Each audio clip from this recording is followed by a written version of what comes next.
Think about the last time you read a physical book and you took a pen to underline a sentence. Oh, I love doing that. Right. It's like that single line of ink is actually the ultimate punctuation mark. It is the exact moment where the writer steps back and you, the reader, step in. Yeah, it becomes yours. Exactly. That underline is you looking at the page and saying, well, saying this part right here, this part belongs to my life. It's a really powerful idea. It is. And welcome to today's deep dive. Our mission today is to explore a story that actively asks you to figure out what exactly you are underlining in your own existence. Which is, no small task. Not at all. We are looking at a brilliant Hindi novel called Musafir Cafe, which translates to Traveler's Cafe, and it's by Divya Prakash Dubey.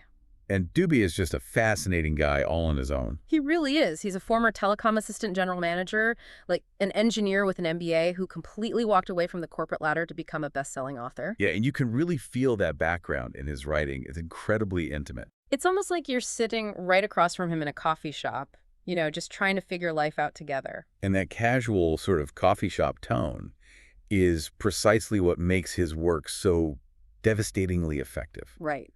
Because underneath all that breezy dialogue, Musafir Cafe is wrestling with this really crushing modern dilemma. Oh, absolutely. We are looking at a romance today, sure, but it is one that aggressively dismantles like every single traditional romantic trope you can think of. Yes, it really does. It's an exploration of the heavy burden of societal scripts and what actually happens when we decide we just don't want to read the lines we've been handed anymore. Okay, let's unpack this, because to really understand this story, we have to look at the absolute terror of the logical path. The instruction manual of life. Exactly. Society hands us this manual. It's like, get the degree, get the job, get married, buy the house. Just check the box. Right. And this book is about the sheer courage and honestly the messiness of stepping off that socially approved path to find your own specific brand of madness. And the way our two main characters collide is just the perfect setup for this. It's so good. They meet at an arranged marriage setup at a coffee house.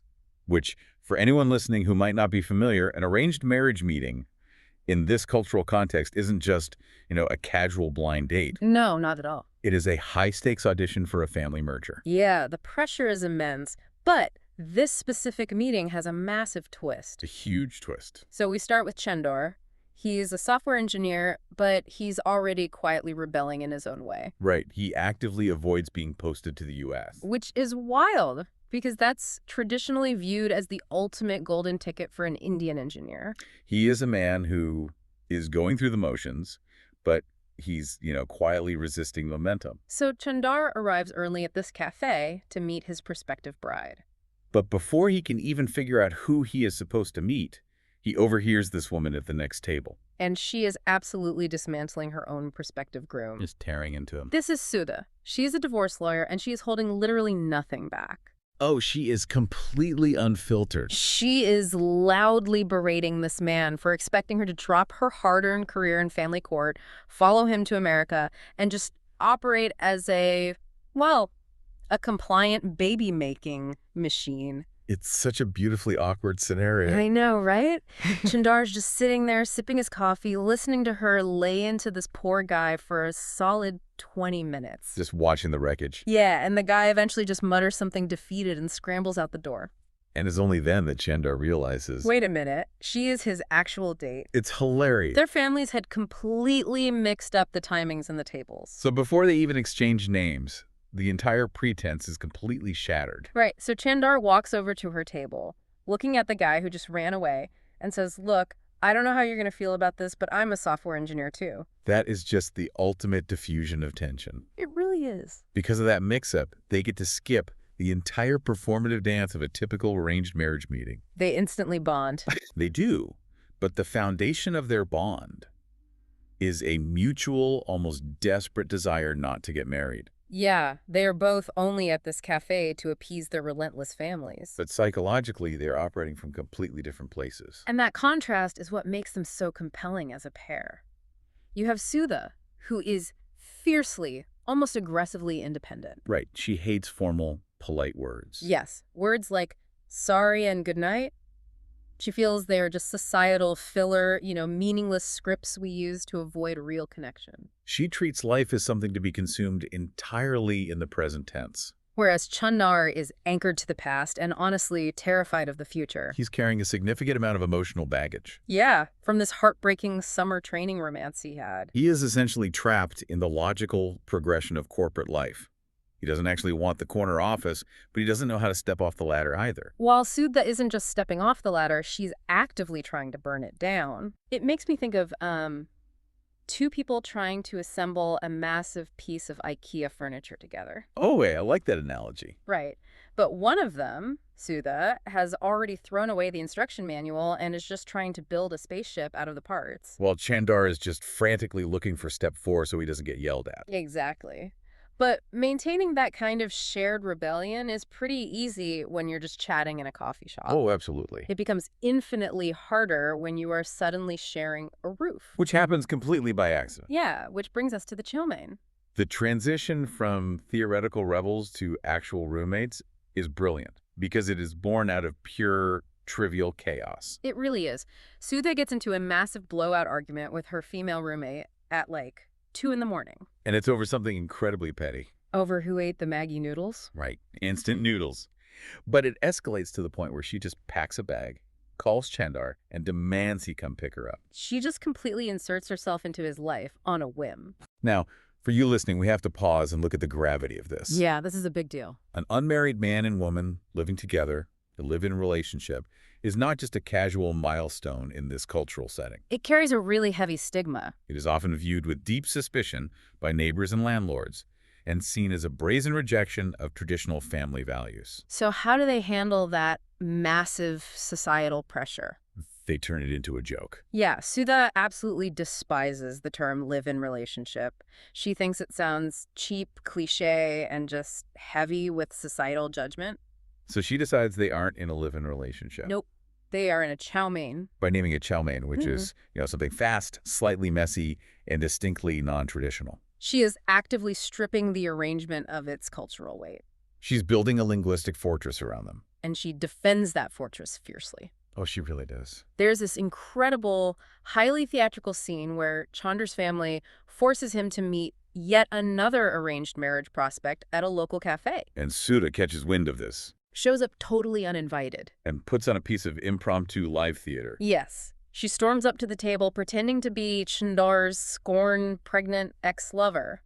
She loudly proclaims to the entire cafe that all Chandar cares about is lust, lust, lust. The poor prospective bride sitting across from Chandar just gives him this look of sheer, unadulterated horror. It's literally described as a what the hawas or what the lust look. And she practically runs out of the building. On the surface, it is a hilarious comedic set piece. It's so funny. But if we connect this to the bigger picture, it is Sudha utilizing performance to guard their fragile ecosystem. Right. She's weaponizing society's absolute fear of scandal to protect the one place where she feels safe. But inside that safe place, inside their apartment, the performance completely drops. There is this one scene in the book that is so evocative. It's late at night, the room is dimly lit, and they are lying down together. Dubey describes how the shadows of their bodies merge on the wall. Yeah, capturing this profound, unspoken intimacy. They aren't just roommates trying to survive Mumbai anymore. No, their lives are deeply, intricately entwined. But here's the fatal tension. They are physically and emotionally entwined, but philosophically, they are on a collision course. Because we cannot forget Sudha's daily reality. As a lawyer in a family court, she doesn't see the fairy tale. She watches the mechanics of marriages breaking down in real time every single day. She sees the bitterness, the financial warfare, the emotional cruelty of it all. Because of this, she genuinely believes that the institution of marriage, by its very nature, poisons love. Here's where it gets really interesting. Sudha explains this to Chandar using this stunning analogy. The ceiling fan analogy. Yes. She asks him if he knows why she will never marry him. She says that right now, before marriage, they're just lying there feeling the breeze of the ceiling fan. They're just enjoying the cool air. Exactly. But she says the second you get married and lie in that exact same bed, all you can see is the thick layer of dust gathered on the blades. It is easily one of the most powerful metaphors in the novel. It's brilliant. The institution of marriage, in her eyes, forces a shift in perspective. It forces you to stop feeling the breeze of the romance and instead hyperfixate on the mechanics, the flaws, and the daily grind of the obligation. The dust becomes all you can see. Right. Wait, hold on, though. I have to push back on Sudha here because that feels incredibly unfair to Chandar. How so? Isn't she just using her job in the family court as a convenient shield? I mean, she gets all the emotional support, the companionship, and the intimacy of having Chandar around, but she refuses to take on any actual risk or offer him the security of a commitment? That's a valid point. She's demanding the breeze, but basically refusing to help clean the house. This raises an important question, and it is the exact ideological stalemate that traps them both. Yeah. Chandar has been conditioned his entire life to want the logical progression. He wants the dust and the breeze because society has told him that a ceiling fan without dust isn't a real ceiling fan. It's just a temporary vacation. Exactly, and Sudha is so paralyzed by the fear of the dust that she is willing to risk losing the breeze entirely just to avoid it. If you're listening right now, think about how often we do this in our own lives. We demand the benefits of a situation while completely insulating ourselves from the vulnerability of it. It happens all the time. And an ideological stalemate like that is a ticking time bomb. Precisely. And that bomb detonates when their carefully constructed chow mein bubble finally bursts. Because the messy reality of biology intervenes. Sudha gets pregnant. And this is the absolute breaking point. Because suddenly, they aren't just debating philosophy anymore. No, the theoretical becomes very real. For Chandar, this pregnancy is the ultimate, undeniable trigger for the marriage subroutine in his brain. Remember our IKEA analogy? Yes. Chanda looks at the pregnancy and says, okay, this is step 5. Now we finally use the instruction manual and build the crib. You live together, you get pregnant, you get married. The logic is completely flawless to him. But Sudha is still building the spaceship. She is. She flatly, unequivocally refuses to marry him. She tells him she wants the baby, but she insists she will raise it completely on her own terms. She delivers this devastating line, telling Chandra that marriage is just the world's biggest show-off. She argues that marriage is an institution designed for when there were 3 people in the room, the couple and the society judging them. Wow. But when it's just the 2 of them, the contract is completely meaningless. It is wild. She looks at the father of her child and basically says, you are free to stay or you are free to go. But I am not signing a societal contract just because our biology did something. And as if the universe is playing a cruel joke on Chandar, at this exact moment of personal upheaval, his corporate life throws gasoline on the fire. Oh man, he gets a massive promotion at work. He's made assistant vice president. We have to understand the cultural gravity of that title. In the Indian corporate ladder, making assistant VP is the holy grail of stability. It is the moment you have officially made it. It is the ultimate validation of the logical path. But how does he feel when he reads that appraisal letter? He feels absolutely hollow. He experiences this brutal psychological whiplash. The exact moment he is offered ultimate corporate stability is the exact moment his personal life demands ultimate improvisation. And his brain literally cannot compute the disparity. He realizes his entire life is just a bug-free code that produces nothing of value. So he turns to Sudha in a panic. And tells her he wants to quit everything, leave the city, and open a book cafe in the mountains. And Sudha, true to her nature, refuses to coddle his crisis. She actually mocks him. She points out that he is just hiding behind a movie trope. Right, she tells him that everyone in the corporate world talks about moving to the mountains and opening a cafe, but no one ever actually has the spine to do it. She attacks his authenticity. And that completely shatters him. He is overwhelmed by her refusal to give him a script at home and crushed by the realization that his script at work is a dead end. So he does the unthinkable. He packs his bags, leaves a pregnant Sudha in Mumbai, and runs away. What's fascinating here is the causality of his breakdown. Achieving the peak of a mountain you never wanted to climb is devastating. Success in a broken system only magnifies the feeling of being trapped. But the hypocrisy of Chandar in this moment is staggering. Oh, entirely. Think about it. He is having an existential meltdown because he despises the predictable, soul-crushing corporate loop. He wants freedom from the script. Yet he is furiously angry at Sudha because she won't follow the predictable societal script for their relationship. Exactly. He's running away from the manual at work, but he is throwing a tantrum because she won't read the manual at home. That contradiction is the absolute core of Chandar's tragedy. He wants to be a rebel from 9 to 5, but a conformist on the weekends. And when Sudha denies him that neat compartmentalization, his entire framework collapses. He realizes he has no idea who he is without these external structures dictating his worth. To figure it out, he has to completely strip away his identity. Which launches him into a profound, almost chaotic journey of self-discovery. He flees to Haridwar, just sitting by the banks of the river Ganges. And the imagery here is incredibly poignant. He is sitting by this ancient, sacred river, but he's staring down at his smartphone. He is scrolling through his messages, looking for a lifeline. Looking for something to tell him what to do next. Yes, and it's just so tragic.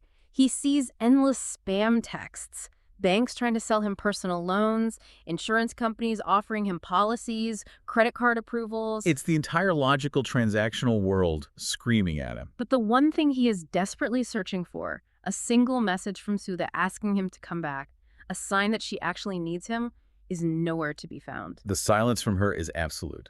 It proves that she meant exactly what she said. She does not need his societal validation to survive. So what does Chanda do? He takes that phone, his umbilical cord, to the logical world, to the AVP title, to the spam texts, and he physically hurls it into the river Ganges. It is a total severance. He tries to replace that corporate structure with a spiritual one. He checks into an ashram to meditate and, find himself. But he is perceptive enough to realize almost immediately that sitting in a room, meditating under the guidance of a guru, feels just as performative to him as sitting in a corporate boardroom. It's just a different costume. It's another script written by someone else. So he abandons the ashram. He gets on a random bus heading deeper into the mountains towards Mussoorie. And it's on this bus that the universe delivers the exact mirror he needs to look into. He meets a woman named Pammy. And Pammy's backstory is crucial for you, the listener, to grasp. She is an IIT graduate. Right. And in India, an engineering degree from an IIT isn't just a good education. It is the absolute pinnacle of academic achievement. It is a golden ticket that guarantees immense wealth, respect, and societal approval. Walking away from an IIT degree is like setting a winning lottery ticket on fire. But that's exactly what Pammy did. She walked away from all of it to follow a vague, unscripted passion for travel. Pammy is the living embodiment of what Chandar is terrified of. She has already successfully done it. She embraced her own madness without waiting for anyone's permission. Seeing her survive, and actually thrive, outside the system, allows Chandar to finally decompress once they reach Mussoorie. He starts wandering into old bookstores. He buys classic Hindi literature, books like Dharamvir Bharati's Gunaho Ka Defta. And as he reads, he has this profound epiphany. He realizes that a book has a definitive, logical ending. The author ties up all the loose ends. But real life doesn't have a logical conclusion. You can't just flip to the last page to see if your career choices or your relationship decisions work out in the end. This is a seismic shift for his psychology. The tragedy of Chandar was that he spent his entire adult life trying to write bug-free code for his existence, only to finally realize that a perfectly predictable life is a dead one. And that realization pushes him to do something completely irrational. Pammy finds a dilapidated space in the mountains that she wants to buy and turn into a hub for travelers. But she has absolutely no capital. Chandar, a man who has hoarded security his entire life, looks at this virtual stranger and decides to empty his entire life savings to fund her dream. They buy the space and they name it Musafir Cafe. And Musafir translates to traveler. Pammy explains the philosophy behind the name perfectly. She says we are all just travelers in this world. We don't own the destinations, and eventually we all turn to smoke or dust. There is no permanent state of security to stress over. So what does this all mean for Chandar's journey? He gives away his corporate wealth to a stranger to open a book cafe in the mountains. Which, ironically, was the childhood dream he confessed to Sudha. But we have to look critically at this. By throwing his phone in the river and buying a cafe in the clouds, has Chandar actually confronted his true self? Or has he just built a really beautiful, picturesque hiding place to escape the terrifying, messy reality of his unborn child and the woman he left behind in Mumbai? If we connect this to the overarching theme of the novel, it's a bit of both. Finding yourself is rarely a clean process. It often looks exactly like running away at first. That makes a lot of sense. Look at the characters. Pammy had her madness. She abandoned prestige to travel. Sudha had her madness. She fiercely rejected societal norms to live purely in the present tense, even at the cost of alienating the man she loved. While Chanda was the only one trying to live without any madness at all. Exactly. By doing something completely illogical, giving his life savings to a stranger on a mountain, he intentionally breaks his own programming. He steps into the void. He isn't necessarily hiding. He is finally learning how to act without demanding a warranty. Which brings us back to the core mission of this deep dive.